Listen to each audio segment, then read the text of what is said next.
Hello there everyone, today's video is all about what we call unauthorised pension payment charges. So this is where you take money out of a pension when you're not supposed to and you get penalised for it, and these penalties can be really excessive. So let's just think this through. You've got a pension. Now then, normally the rules are that you can't access the pension and what we call in jargon terms crystallising the benefits. You can't do that until you get to a certain age. Normally, what is it now? It's about 57, isn't it, when you can access your personal pension. But often people want to try and get their hands on the money before then, particularly, let's say, if they're, need the cash for whatever reason.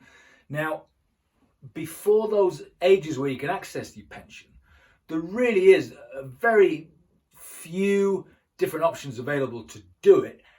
One of them being, if you have a particular type of pension called a SSAS, you can lend money to a connected company. That is a way to access some money that is in your pension years or decades even before you reach 57. Now, I want to tell you today about a particular case which went to the court, and basically the taxpayer who had this pension was hit for an unauthorised payment charge. So let's look at the circumstances. So, limited company, director shareholder who also has a pension. And contributions have been made into the pension, tax relief had been obtained, but then they decided that they wanted to access some of the funds in this pension. Now, if it's a SSAS, you can do that, and the SSAS can loan money back to a company. And indeed, in this case, it did. 37,500 to be precise. So, all good. But then the authorities had a look at this and they said, oh, no. That is not a correct payment, an allowable payment from the pension, because there was no charge put on the company by when the loan was issued from the SSAS. There was no charge. So what does that mean?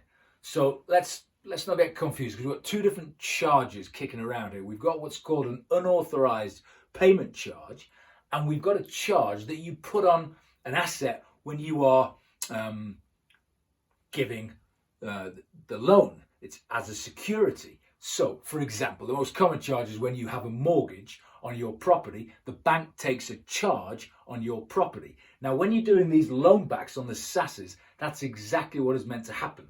That a charge needs to be registered at company's house, that there's a charge over the assets of the company in favour of the pension fund for making this loan. Now, this didn't happen.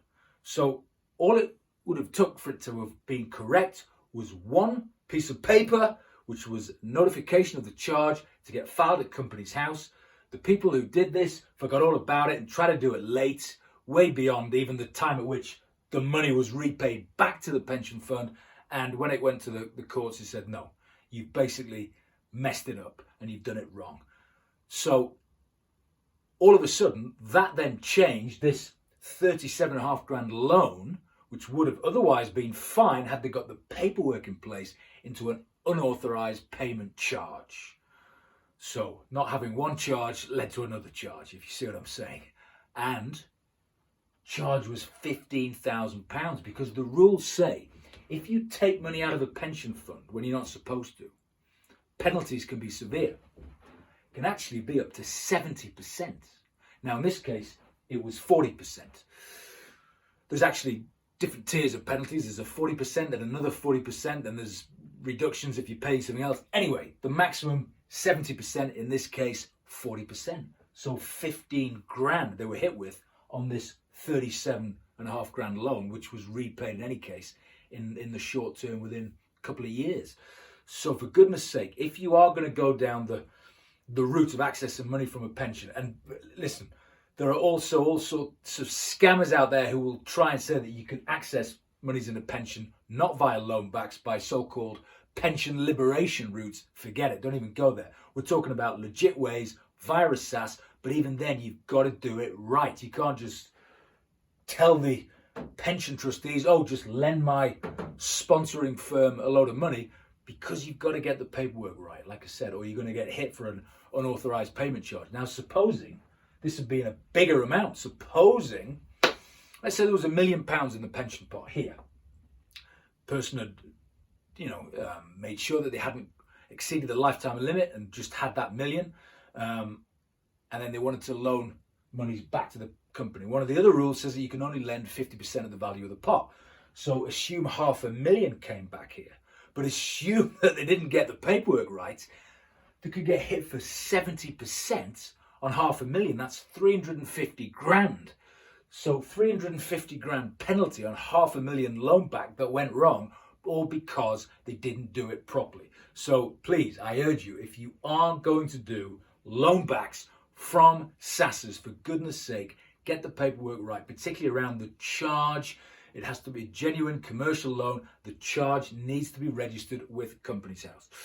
So just an overview there on SSASs and loan backs and how you can become a cropper. If you do like this video, please subscribe. And as always, I'll see you soon.